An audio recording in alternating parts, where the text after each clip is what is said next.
Madame Guyon, dans le XVIIe siècle, était une femme d'une grande profondeur dans le Seigneur. Elle connaissait clairement la différence entre les péchés et l'âme. Bien qu'elle ne l'expliquât pas de la même façon, ses expériences toutefois confirmaient cette différence. Elle était née en France, où elle fut élevée, et sa famille fréquentait le monde de la noblesse. Or, elle appréhendait beaucoup, chaque fois qu'elle allait à Paris, d'être troublée intérieurement par ce qu'elle y voyait. Plus tard, Madame Guyon eut une victoire complète sur cette tentation. Elle avait cependant une autre crainte. C'était de se regarder au miroir, car elle était d'une telle beauté que plus elle se regardait au miroir, plus elle en était consciente.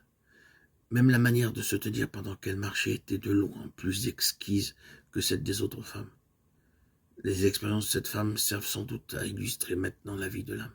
L'âme est la nature même de l'homme. En croyant au Seigneur et en vainquant ainsi les péchés, l'homme peut entrer dans le ciel. Mais en purifiant l'âme par le fait qu'il met de côté la vie de l'âme, l'homme peut entrer dans le royaume.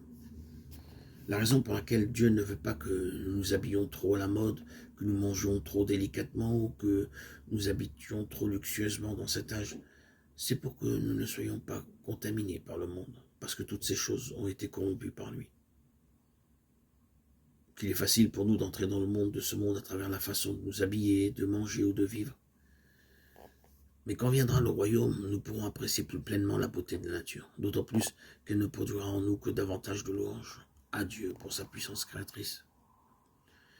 Oui, en ce jour, nous pourrons même nous apprécier plus, car nous réaliserons que ce que nous sommes devenus est le résultat du salut de Dieu. Et par conséquent, ceci tirera de nous plus de louanges pour lui. Dans le royaume, Satan sera lié et emprisonné, et la justice régnera sur la terre. Lorsque le Fils de Dieu était sur cette terre, la croix était la seule chose qu'il possédait. Tout le reste était emprunté. La crèche était empruntée, l'auberge était empruntée, l'annon sur lequel il entra à Jérusalem était emprunté, la chambre dans laquelle il mangea pour la fête de la Pâque était empruntée. Finalement, le tombeau dans lequel il fut enterré était emprunté. Tout dans ce monde, excepté la croix, fut emprunté par le Seigneur. Pourtant, combien nous sommes différents de lui. Il est certain que tous ceux qui triomphent des péchés entreront dans le ciel, et tous ceux qui triomphent du monde entreront dans le royaume. Dieu nous appelle à renier le monde et à chercher le royaume, à haïr la vie du moi et à aimer le royaume. Perdre l'âme, ce n'est pas aller à l'enfer, mais plutôt l'entraîner à la souffrance, parce qu'elle ne pourra pas régner avec le Seigneur. Celui qui est comblé aujourd'hui perdra la plénitude dans la gloire, et ne pourra en jouir. Celui qui aime sa vie la perdra, déclare le Seigneur.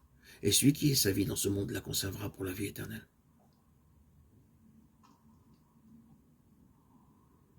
Oh, combien étroitement lié au monde est notre âme. Aimer l'âme dans ce monde, c'est se satisfaire soi-même dans ce monde. Manger, s'habiller bien, avoir beaucoup d'amis et d'admirateurs et jouir de renommée et d'éloges parmi les hommes. Toutes ces choses sont désirables, mais comment elles nourrissent notre âme? Celui qui nourrit maintenant son âme de ces choses la perdra dans le royaume.